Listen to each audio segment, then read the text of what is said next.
సనాతన హిందూ బంధువులందరికీ నమస్కారాలండి. మనము ఇప్పుడు భీష్మ చరిత్ర చెప్పుకుంటున్నాము. గత ఎపిసోడ్లో భీష్ముడు పుట్టింది చెప్పాము. భీష్ముడి జన్మ ఎపిసోడ్లో భీష్ముడి జననం గురించి చెప్పుకున్నాము. ఇది రెండవ ఎపిసోడ్. మరి ఎవరైనా ఆ మొదటి ఎపిసోడ్ చూడని వాళ్ళు ఉంటే ఇక్కడ డిస్క్రిప్షన్ బాక్స్లో నేను ఆ లింక్ ఇస్తున్నాను, మీరు చూడొచ్చు. మొదటి భాగంలో గంగాదేవి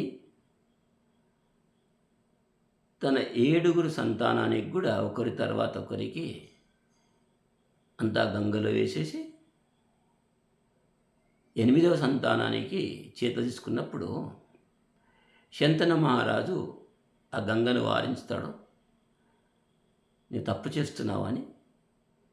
అయితే వారి ఇద్దరి ఒప్పంద ప్రకారం ఆమె గంగాదేవి అంటుంది, నేను ఇక వెళ్ళిపోతాను అని నిశ్చయించుకున్నప్పుడు ఆ 8వ సంతానానికి ఇచ్చిపో అంటాడు ఆయన. నా కొడుకుని ఇచ్చిపో అని చెప్తాడు ఆయన. కాదు, వీడికి నేను ఇవ్వను, చెప్పాను కదా, అష్టవదుల్లో చివరివాడు, ఈయనకు నేను మంచి విద్యాబుద్ధులు నేర్పి ఈ సూర్యచంద్రాదులు భూమిపై ఉన్నంత వరకు కూడా ఈయన చరిత్ర చిరస్మరణీయంగా ఉండేటట్టు ఈ అబ్బాయికి తీర్చిదిద్ది నీకు అప్పగిస్తాను అని చెప్తే సరే అని శంతనుడు ఊరుకున్నాడు. మరి గంగాదేవి వెళ్ళిపోయింది, వాళ్ళ ఇద్దరి ఒప్పంద ప్రకారం వెళ్ళిపోయింది. అయితే ఆ తర్వాత గంగాదేవి వెళ్ళిపోయిన తర్వాత ఆ అబ్బాయికి వసీధర అని నామకరణం చేస్తుంది. ఆ తర్వాత కొద్ది రోజులకు ఆ పిల్లవాడు తెలివి వచ్చినప్పుడు వశిష్ఠ మహర్షి దగ్గర విద్యాభ్యాసం కొరకు పంపుతుంది. అక్కడ వశీధరుడు అనే కుర్రాడు వేదాలు శాస్త్రాలు అన్నీ క్షుణ్ణంగా అధ్యయనం చేసిండు. ఆ తర్వాత యుద్ధ అభ్యాసం కొరకు ఆ వశీధరుడికి పరశురాముడి దగ్గర పంపుతుంది. పరశురాముడి దగ్గర ఆయన అన్ని శస్త్రాలు అస్త్రాలు అన్ని విద్య కళలు సంపూర్ణంగా నేర్చుకుంటాడు. ఒక ఉత్తమ వ్యక్తిత్వంలాగా ఉంటాడన్నట్టు. అలా కొన్ని రోజులు గడిచిపోయాయి. ఒకరోజు గంగాదేవి తన కొడుకుతో ఉంటుంది, అయ్యా, నీవు శంతనుడి కొడుకువు, శంతన మహారాజు కొడుకు, నీకు విద్యాబుద్ధులు బాగా నేర్పి నీకు అప్పచెప్తాను అని మీ నాన్నగారిని నేను మాటిచ్చాను. మరి ఆ ప్రకారము నువ్వు మీ నాన్నగారి దగ్గరికి వెళ్ళిపోవాలి అంటే ఎన్ని రోజులు అసలు తండ్రి అని మాటే తెలియదు. వశీధరుడికి వశీధరుడు అంటారు, గంగాపుత్రుడు అంటారు, శాంతనయుడు అంటారు, చాలా పేర్లు అంటారు. అయితే భీష్ముడు అనే పేరు ఎప్పుడు వస్తుందో నేను తర్వాత ఎపిసోడ్లో చెప్తాను మీకు, భీష్ముడు ఎందుకు అంటారు అనడం. ఇలా ఆ వశీధరుడు, అమ్మ, నేను ఇన్ని రోజులు నీ దగ్గరే ఉన్నాను, ఇంకా కొన్ని రోజుల తర్వాత నాన్నగారి దగ్గరికి పోతాను. ఎందుకంటే తల్లి ప్రేమ అట్లా ఉంటుంది కదా. అసలు తండ్రిని చూడలేదు ఈయన. తండ్రి ఎవరో ఇప్పుడే మాత్రమే తల్లి చెప్తుంది. ఇప్పుడు శాంతన మహారాజు మీ తండ్రి అని చెప్తుంది. ఇంతవరకు ఆయనకు వశీధరుడికి ఆలోచన కూడా రాలేదు తండ్రి ఎవరా అని. అలా ఒకేసారి తల్లి చెప్పే వరకు ఈయన కొద్దిగా బాధ కలిగి ఇంకా కొన్ని రోజుల తర్వాత పోతానమ్మా అని అంటే సరే అని తల్లి ఉంచుకుంటుంది దగ్గరే. అలా కొన్ని రోజులు గడిచిపోతుంది. ఆ శంతన మహారాజు ఒకానొక రోజు నదీ తీరానికి వస్తాడు. గంగా నది తీరాన అటు ఇటు పచారు చేస్తుంటాడు. అప్పుడు ఆ పక్కనే ఒక అబ్బాయి కనపడతాడు. అబ్బాయి కనపడ్డప్పుడు ఈయన ఈయన దృష్టి ఆ అబ్బాయి పైన పోతుంది. అప్పుడే అనుకుంటాడు, ఒకవేళ నా కొడుకు కూడా నా దగ్గర ఉండి ఉంటే ఇంత పెద్దవాడు అయ్యేవాడు కదా అని అనుకొని అబ్బాయిని దగ్గరికి పిలుచుకుంటాడు. అయ్యా బాబు రా అని.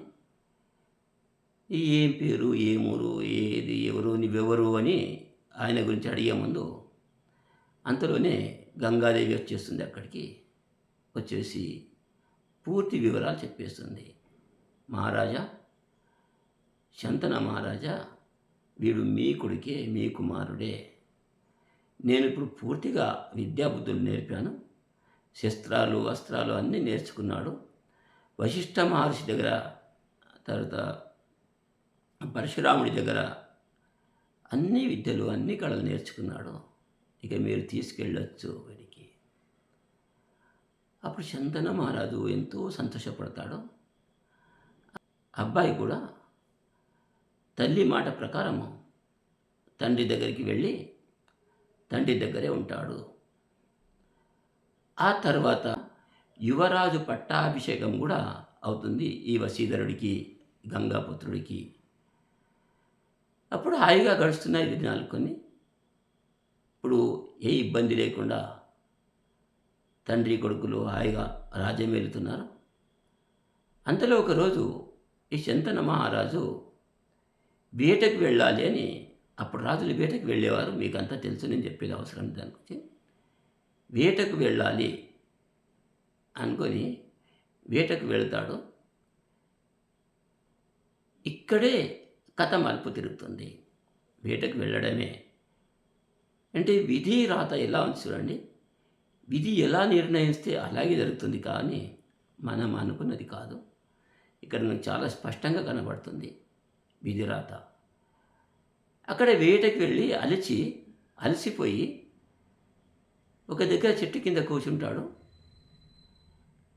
అయితే ఎక్కడి నుంచో ఒక సువాసన, ఒక మంచి పరిమళం వస్తుంది, వాసన వస్తుంది. కస్తూరి వాసన. కస్తూరి వాసన ఎక్కడొస్తుందా అని ఇక్కడ చూశాడు. వెతికాడు అక్కడిక్కడ. ఒక అమ్మాయి దగ్గర నుంచి వస్తుంది వాసన. అది ఆ అమ్మాయి దగ్గరికి వెళ్ళి అమ్మాయిని చూసి మోహితుడైపోయాడు ఈయన.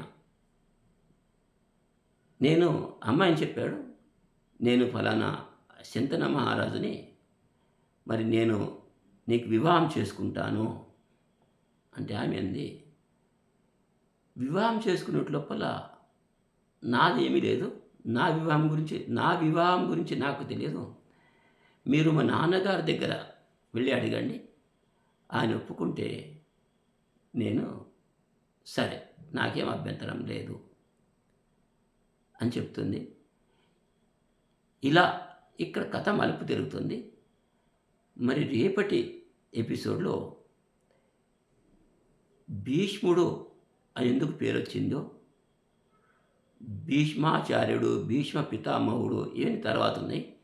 భీష్ముడు అని రేపు ఆయనకి ఎలా పేరు వచ్చిందో మీకు చెప్తాను. అది 3వ ఎపిసోడ్లో. ఈ 2వ ఎపిసోడ్ అయిపోయింది. మీకు నచ్చితే ఈ సనాతన ధర్మానికి ప్రచారం చేయండి, ఒక 10 మందికి షేర్ చేయండి, లైక్ చేయండి. ఇది బాగుందా, ఏమన్నా దోషాలు అనిపించినా కానీ మీరు నన్ను కామెంట్ చేయొచ్చండి, దాంట్లో తప్పేం లేదు, నేను సరిదిద్దుకుంటాను. మంచిగా అనిపిస్తే కూడా కామెంట్ చేయండి.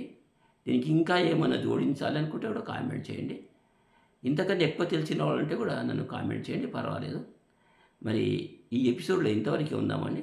మరి అందరికీ నమస్కారాలు తెలుపుకుంటూ ధన్యవాదాలండి.